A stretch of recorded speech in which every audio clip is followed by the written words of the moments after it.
Our story today takes us to Des Moines, Iowa, in December of 2019.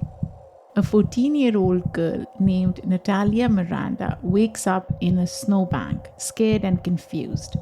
She looks down to find that she's covered in cuts and bruises, her head pounding with a concussion. Miranda rises slowly from the snow and begins to stumble towards Indian Hills Junior High School for help. She attempts to piece together what has just happened to her. She remembers walking down the sidewalk on her way to a basketball game. She remembers turning head just in time to see a jeep jump the curb and accelerate towards her. The car had flown at her at high speed, leaving no time to jump out of the way. And then, darkness. She doesn't remember the impact, nor does she remember the 15 minutes that she spent laying in the snow unconscious. But she wakes up consumed with fear and tortured by one question. Why her? This is Invisible Hate.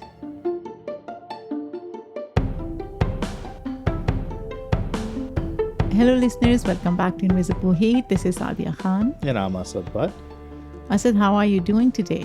Oh, I'm doing great, Saadia. I want to share with you and our listeners this amazing new TV show on Freevee, which is kind of the free version of Amazon. It's called Jury Duty. Have you heard about this? I have, but I haven't watched it yet. I absolutely loved it. I thought it was one of the best concepts for a TV show that I've ever seen. And the execution was phenomenal. I really thought it was an amazing show. Essentially, the concept is, have you seen the Truman Show, the movie The Truman Show?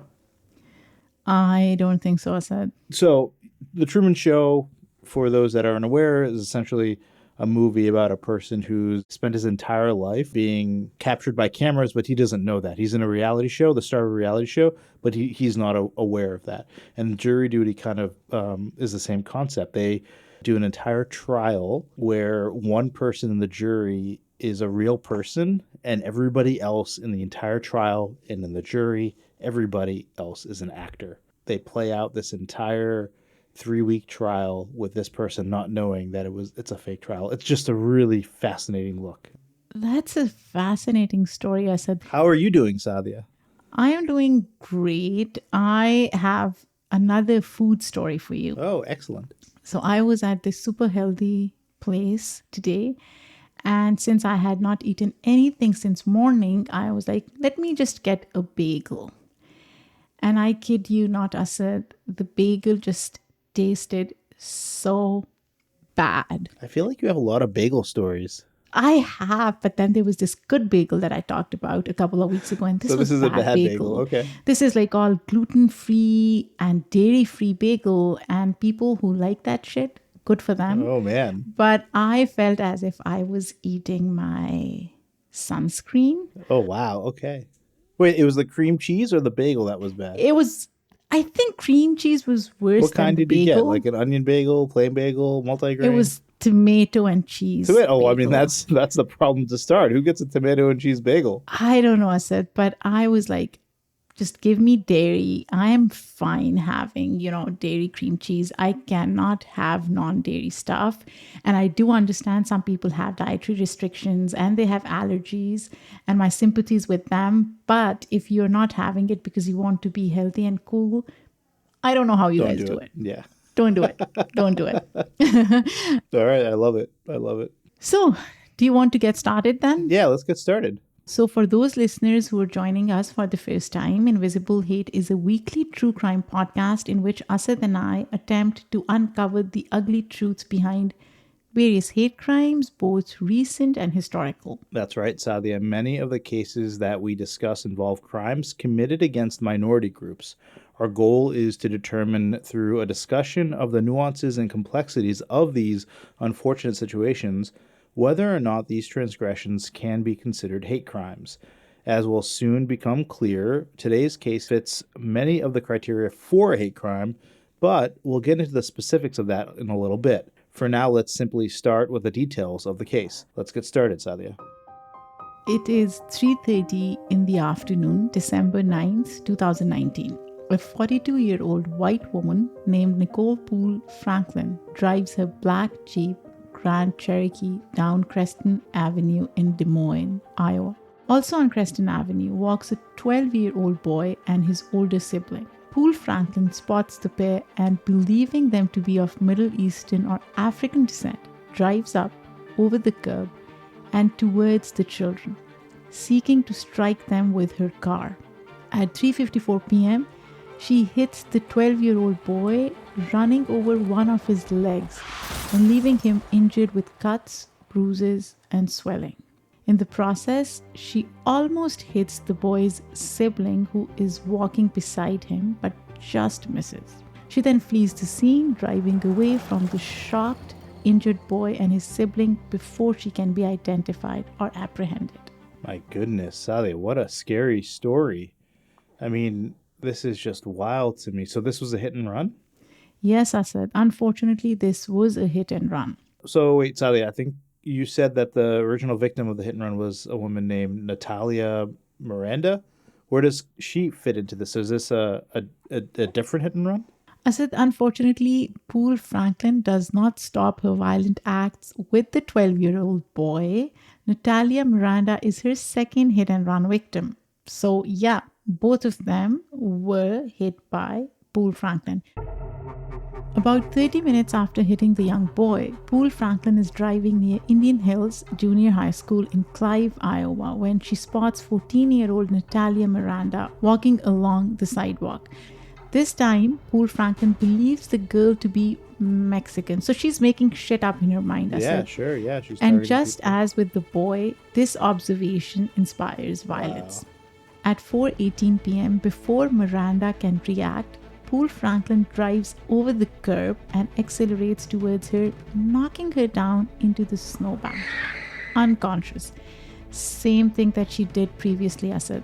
This impact is even more powerful than the first, leaving Miranda with severe cuts and bruises, painful swelling, and a significant concussion. At first, she is unable to feel her legs. So, Asad, here's an A&E interrogation raw clip of interview with the girl's father, Cesar Miranda. She couldn't move her legs, neither one. She keeps saying over and over, I can't feel my legs. Miranda is hospitalized for 2 full days before being able to return home. When interviewed by the Des Moines CBS affiliate KCCI, she said, I was in the hospital bed. I tried moving and I couldn't get out of my bed. Sitting up was the worst pain I've ever felt. Thankfully, though, Miranda is able to make a full recovery, which is wonderful, Asad, right? Yeah, that's awesome. Just as with the first hit and run, Poole Franklin flees the scene immediately, leaving Miranda lying unconscious in the snow for what police believe to have been at least 15 minutes. Wow. Now, some listeners may think, well, 15 minutes is not that long a time, but imagine somebody is unconscious, they are bruised and injured, so they need immediate assistance, right? Yeah, for sure. I mean, it's so scary. I mean, I can't even imagine the situation. So Miranda then wakes up, rises from the snowbank, and stumbles to the junior high school to seek help. The school calls the police to report the incident and calls Miranda's parents to let them know what has happened.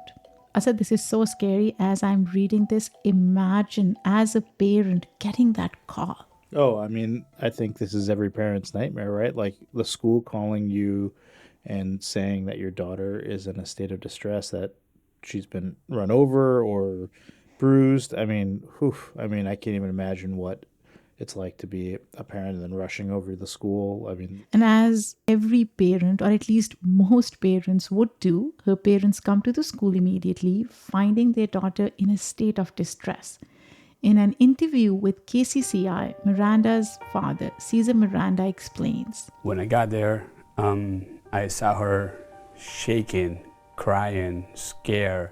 I mean, that says it all, right? Shaking, crying, scared. You know, I imagine that sort of experience would be traumatizing for anyone, let alone a 14-year-old girl and then her parents as well. So, yeah, just kind of crazy. Going back to Poole Franklin, so she flees from the scene immediately. Do police eventually find her? Like, where, what happens? So unfortunately, Asad, the Jeep knocks Miranda unconscious before she has time to see who the driver is. But despite Poole Franklin's quick exit, she certainly does not go into hiding after committing these two violent crimes. What the hell, Asad? Like, I am so surprised sometimes at the perpetrators and their behavior. I mean, they are nasty and evil to begin with, but then being so blatant about it. Anyways, less than an hour after hitting Miranda, she continues her prejudiced, reckless rage at a Conoco gas station in West Des Moines. Poole Franklin enters the store and attempts to steal several items, including both food and alcohol. When an employee confronts her, she begins screaming racist slurs at the worker and the other black customers in the gas station while throwing items at them. And this can be so traumatic for anybody, Asad. I cannot imagine what the customers or the employees must be thinking while she's going on this rant and her crazy behavior. Yeah, agreed. Anyways, several individuals in the store record this batshit crazy outburst, and at 5:15 p.m., the police are called to the station. You want man? Police arrive and Poole Franklin is arrested for assault, public intoxication, and misdemeanor theft. No, I'm glad that they were able to arrest her. That's really interesting, but also a great way to avoid getting caught for the more serious crimes that you just did, which is running people over with your car. Did the police know that they were arresting someone that was just in a couple of hit and runs a couple minutes before, or did they not know that? So Asad, at the time, police had no idea of the extent of Poole Franklin's crimes. In the initial investigation of these incidents, detectives ultimately had little to go on, as Poole Franklin had left both scenes before she could be identified or apprehended. Detectives in the Clive Police Department and the Des Moines Police Department investigated the two cases separately, seemingly unaware of the other attack and the connection between the two. And this shows us that sometimes police can be pretty clueless. Clive police were unsure as to whether Miranda's hit and run had been intentional or a case of reckless driving. But despite these unknowns, they immediately set out to find the culprit. According to a statement released by Clive Police Department Chief Michael Venema, from the moment this happened, our officers were out knocking on doors, checking for home video surveillance, checking with bus drivers. According to an interview on the A&E series Interrogation Raw, police even retraced Miranda's steps from her home to Indian Hills Junior High School, stopping to examine the tire tracks visible in the grass where Miranda had been hit. Wow, impressive. Yeah. They soon received a photo of a potential eyewitness taken just minutes before the incident from a duplex security camera located nearby. The owner of the camera identified the individual as his, and wait for it, Asad, ex-wife, Nicole Poole Franklin, who sought to visit her daughter, believing incorrectly that she and her father still lived there. Oh, I love this turn of events. Okay, this is interesting. Yeah, given that the photo was taken right before the hit and run in such close proximity to the site of the crime, investigators sought to interview Poole Franklin. Smart. It wasn't until about 3 days later that they learned that she was in the Polk County Jail after being apprehended for an incident occurring at a gas station in West Des Moines just 45 minutes after Miranda's hit and run. So basically, they're looking for her. They're like, where is she? Where is she? Where is she? Oh, she's already in jail in the other county jail. Right. Seeing that Poole Franklin's black Jeep Grand Cherokee matched Miranda's description of the vehicle that hit her as a dark-colored Jeep, police immediately offered a search warrant to examine the car. You know, Saadia, I was almost hit by a car a couple months ago when I was out walking my dog at night. A car just kind of like came out of nowhere when I was crossing the street, and I really had to like jump back and then also pull on the leash on my dog so my dog wouldn't get hit. of course, I'm yelling expletives, kind of like what you do on the show all the time. And in that, it was dark at night, and I tried to look to see, what the vehicle looked like and what, the license plate was, but I just couldn't do it, and I couldn't see it, and it didn't register in my head right away. So I'm actually, all that's to say is I'm really impressed that Miranda was able to get a description of the Jeep Grand Cherokee enough so that the police could track it down. Oh my gosh, Asad, that must be so scary. And I hope it was just an accident and not a deliberate act, right? Yeah. Oh, I'm assuming that it was accidental, and ever since then I now wear lights and reflective gear at night so that people know where I am and when I'm walking. Yeah, that's a great idea. Anyways, going back to the case, according to several members of the Clive Police Department interviewed by the A&E network, the examination revealed what looked to be the mark of a shoe print on the passenger side door, as well as dirt patches that looked like impressions made by clothing. Wow, that's wild. I didn't know that kind of stuff made, impressions like that. That's really fascinating to me. Isn't that bizarre, Asad? Yeah, that's great. So, given this information, police began to suspect a connection between Nicole Poole Franklin and Natalia's hit and run.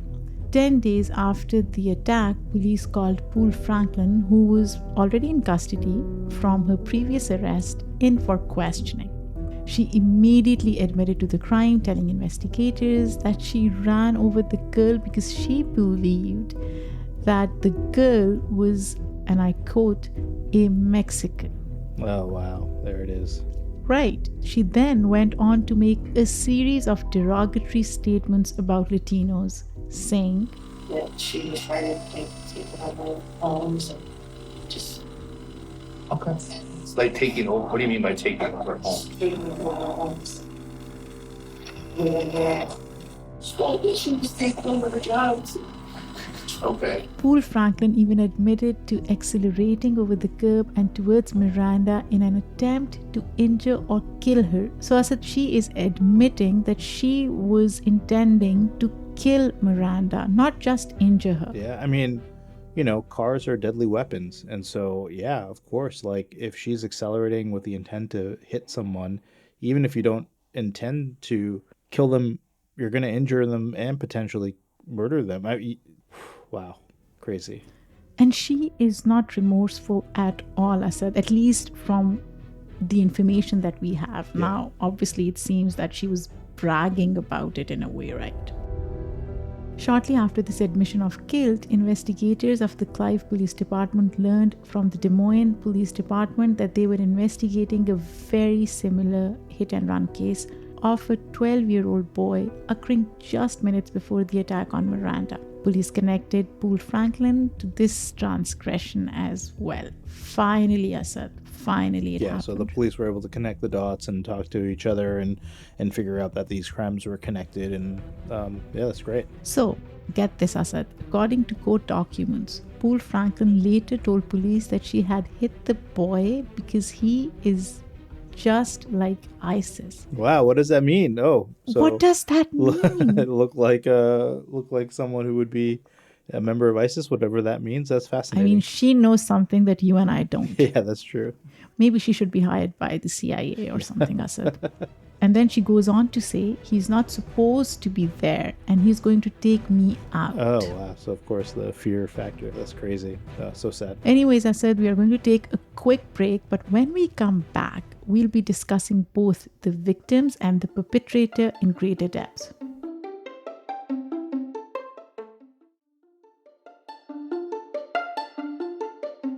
So we are back. Let's talk about the two minors whom Nicole Poole Franklin hit with her car on the fateful day of December 9th, 2019.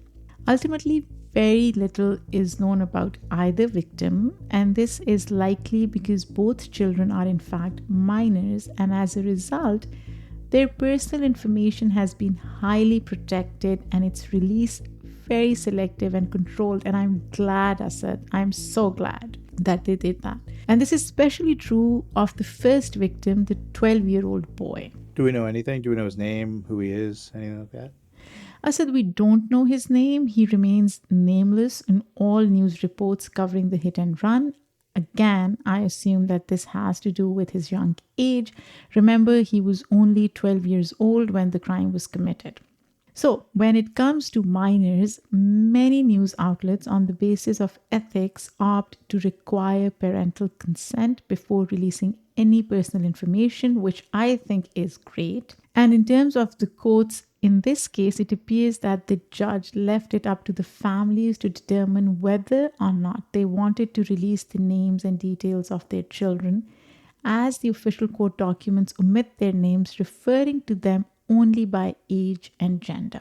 So essentially, all that we have to go off is demographic information. The boy was 12 years old when he was hit, and he is black, a trait that seems to have triggered Poole Franklin's discriminatory actions. Usman Sanford, the father of the boy, did, however, come to court to testify against Poole Franklin on his son's behalf.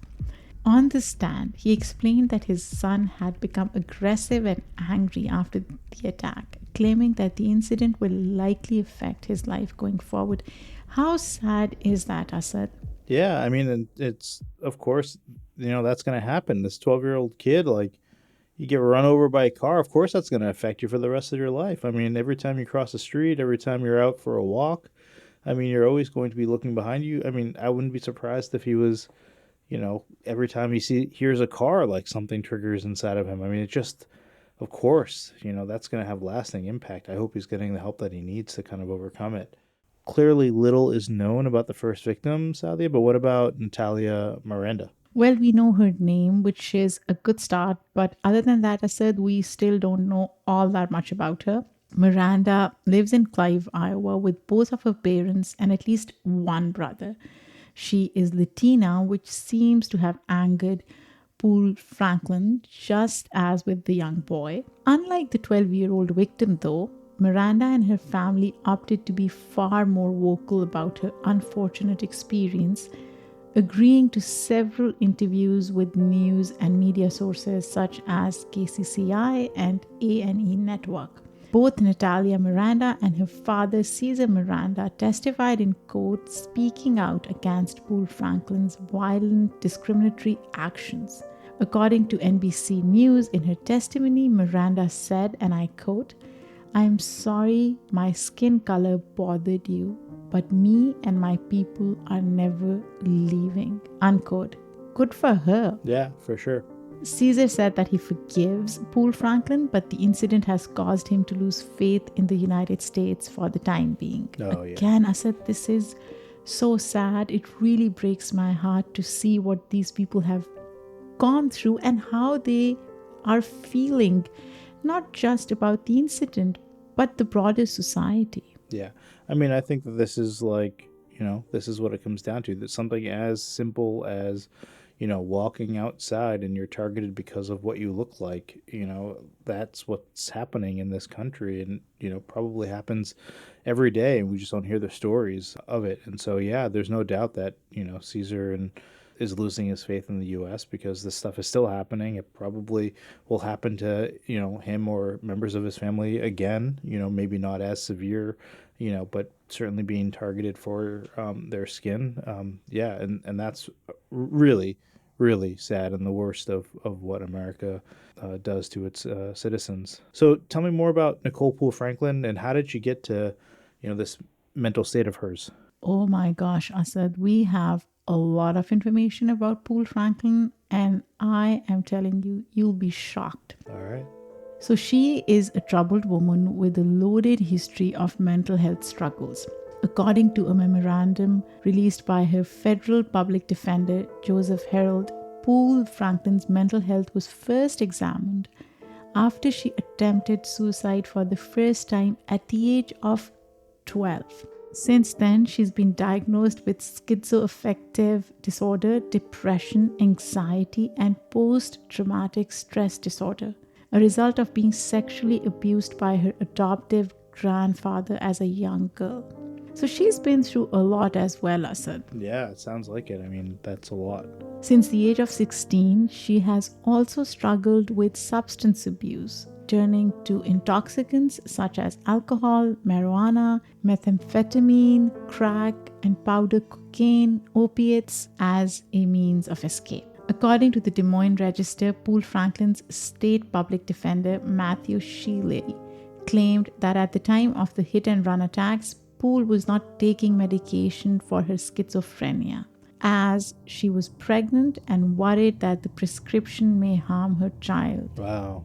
Without her medication, Poole Franklin's hallucinations returned, becoming so severe that just days before the attacks, she claimed to be meeting, and get this, Asad, with North Korean dictator Kim Jong-un at a Sheraton hotel in West Des Moines. What? Wow, that's great. That's definitely a hallucination for sure. I mean, maybe he was there and we just didn't know. Who knows? Yeah. Who knows, right? Yeah.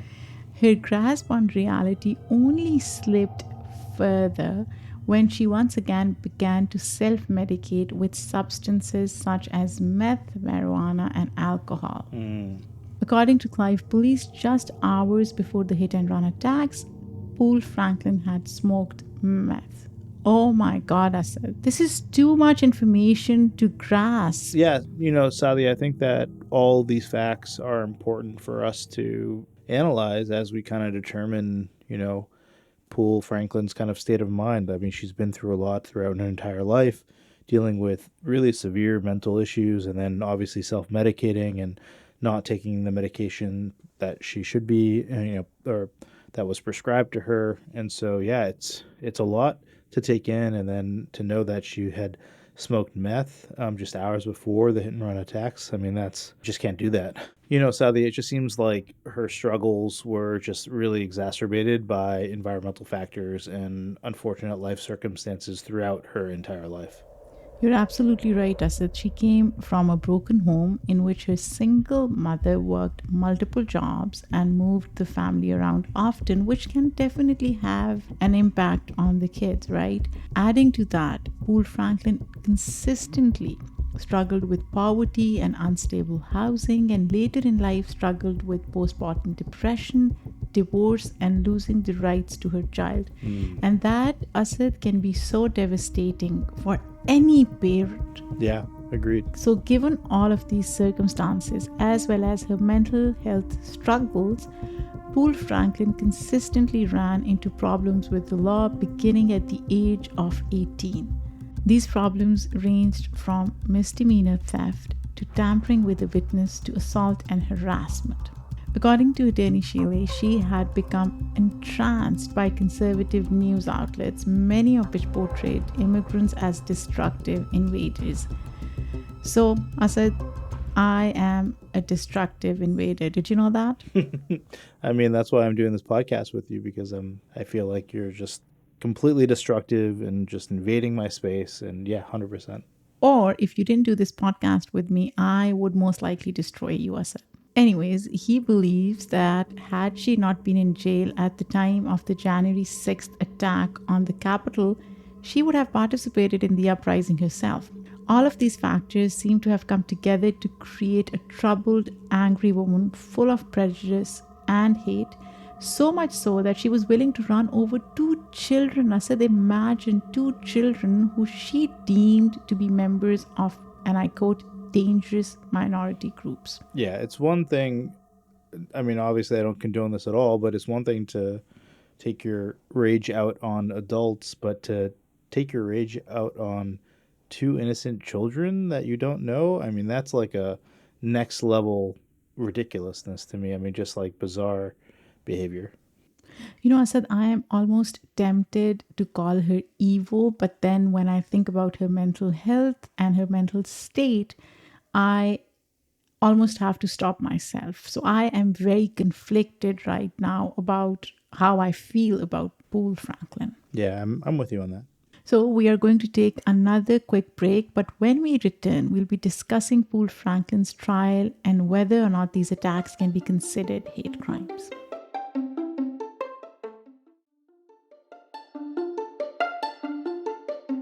Welcome back to Invisible Hate. So, Saadia, it's December of 2019. The police have just discovered that Poole Franklin is responsible for running over 2 young children in her Jeep. What happens next?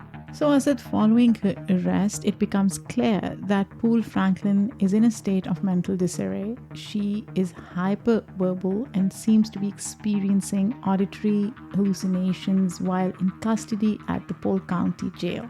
Very quickly, she is found to be mentally incompetent to stand trial and is committed to a state mental health classification facility in Iowa County for treatment. However, within a few short months, her mental competency is restored and state criminal proceedings are resumed. And this is confusing to me, Asad. I get that she was committed to a mental health facility, but then how do you determine that within a few short months, someone is mentally stable enough to be prosecuted?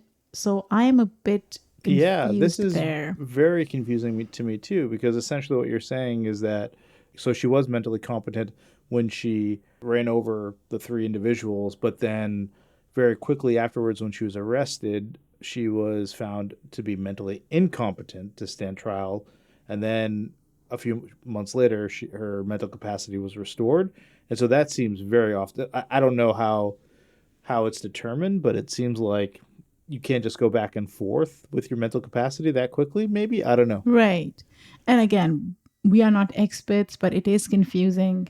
And you're absolutely right, Asad. You bring up such an important point because then the assumption is when the incident happened, she was mentally competent, right? Otherwise, she would not even be tried. Anyways, Poole Franklin accepts responsibility for her offenses, and in April of 2021, she pleads guilty in state court and signs a plea agreement to the state attempted murder charges.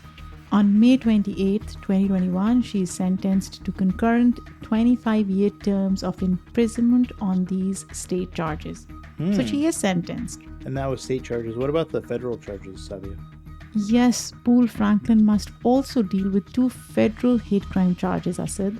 On April 21, 2021, just 3 days after signing a plea agreement to the state attempted murder charges, a 2-count information is filed charging Poole Franklin with committing 2 violations of the Federal Hate Crimes Act on December 9, 2019. That same day, she submits guilty pleas. What are the federal hate crimes at? What is it?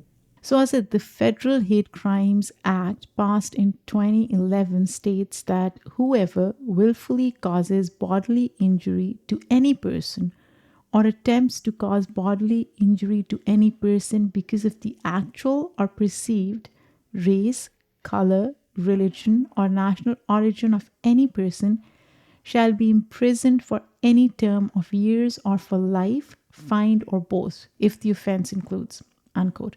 So, Asad, this may include attempted or actual kidnapping, sexual abuse, or homicide.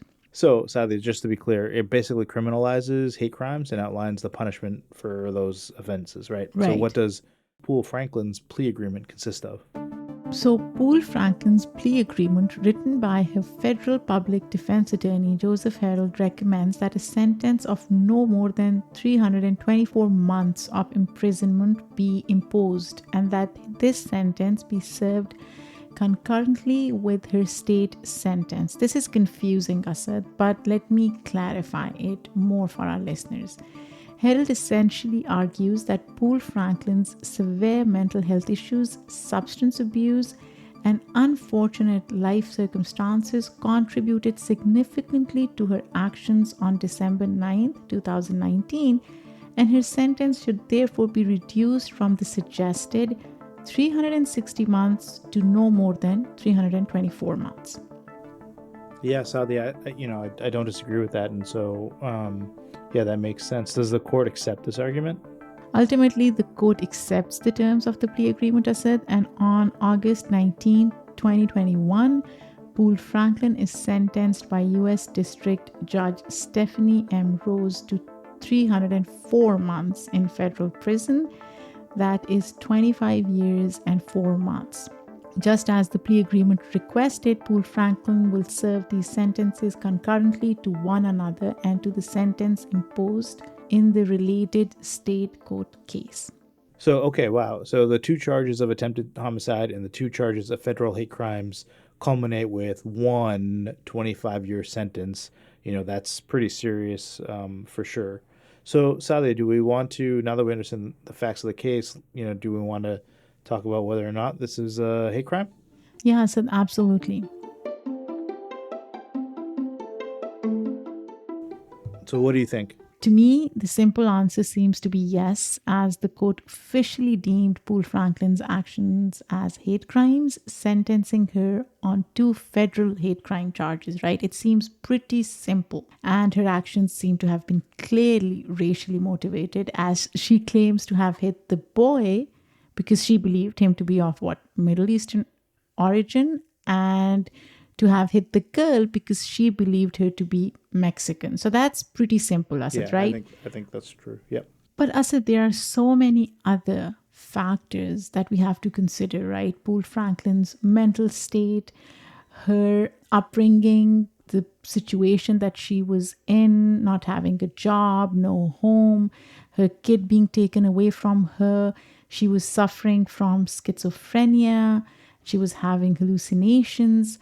And that's where it gets tricky for me. And I'm not sure if I can fully reconcile with the idea of seeing this as a hate crime. So I am conflicted. Yeah, I think Sadia, I am too, but I'm leaning more towards that this is a hate crime, and I recognize, all the trauma that she suffered in her entire life, and just her lot in life. But I think at the end of the day, I think there's a little bit of personal responsibility here that needs to happen. I think that the fact that she pled guilty to all those charges, I think that for me is also a sign that this is a hate crime if she agrees to it, that it was a hate crime. But yeah, no, I struggle with it as well, because like if her lot in life was different and the circumstances of her upbringing and her mental health were different, would she have committed this act of violence?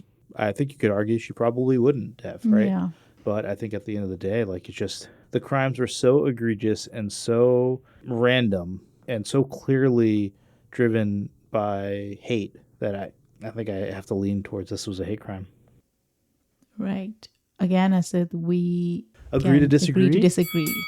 Exactly. Nice. That we should get that on our t-shirts. We should have said, do you think people will buy our t-shirts? To listeners, if you're Maybe. listening, if we had those t-shirts, would you buy them? Let us know. So, Asad, if you're thinking where Poole Franklin is today, Yeah, what's the latest? well, she continues to serve her 25-year sentence in federal prison. The victims and their families have gone on with their lives, though there is no doubt that these incidents will stick with them for years to come. And we can only hope that they recover from the trauma of these hate crimes, Asad. And in holding these conversations, we really hope to awaken a greater degree of awareness of these issues and their harmful effects, while shedding light on these strong victims and their powerful stories. So, yeah, Sally, thanks for that update. Is there a way to help? So, Asad, while there is no direct way to help Natalia Miranda, the 12-year-old boy, and their families, you can aid in fight against hateful actions and the protection and support of minority groups by donating to nonprofit organizations such as Prosperity Now, Rise Against Hate, the Black Institute, and many more. So, Asad, how are you feeling about this case today? Yeah, Sally, that's a great question. I think it's really a tough one, because I really sympathize with people that are dealing with mental health issues, and how that chemistry makeup can change who you are. And so this was a really, I think, tough case for me. 25 years in prison. I guess for me, it's just another kind of sad case of someone who does have kind of hate in their heart for whatever reason, and it being showcased as violence towards random people that they see, in their communities. And that to me is always just a sad story. How about you? You're right, Asad, but when I asked you how you were feeling, I meant how you were feeling about this as a person with feelings and emotions, because these cases are tough to read and for sure. read through and narrate, look at, research, and sometimes I think you and I don't check on each other as often. So that was my question Oh, okay. to Well, you. maybe ask yourself that first, and then let me think about it some, and then I'll respond to what you So, said. as for me, I'll tell you this: these cases are having an impact on me, and I do think about a lot of things. And people who know me know that I am an anxious person. So, sometimes I really have to pause and think. But at the same time, I also know that these conversations are absolutely essential to have. And if we don't cover these stories, others may not, and that's a loss for the society in general. So, despite the fact that these stories make me a lot more anxious and sometimes even fearful for minorities, including Muslims in America, I am hopeful that bringing these stories to light will change that for our society. No, very well said, Sadia. Thank you. I don't think I have anything to add. Thank you, Asad. And thank you for doing this with me, being my co host and co producer for this. I am so glad we are doing this together. 100% agree. Thank you so much for listening to Invisible Hate. If you want to learn more, check out links in the show notes about the case. Please email us your thoughts on this story or any other story that you think we should cover. You can reach us at info@invisiblehatepodcast.com. You can also tweet us or hit us up on Instagram. Just search for Invisible Hate Podcast. And thanks again for listening. If you like what you hear, please share with a friend. Invisible Hate is a joint production between Rafaelion Media and Immigrantly. We'd like to thank our team, which includes Michaela Strather, Isabel Havens, Emmanuel Monahan, and Paroma Chakravarti. Our music was done by Simon Hutchinson. We'll be back next week with another hate crime for us to take a look at. Until then, I'm Asad Butt. And I'm Saadia Khan.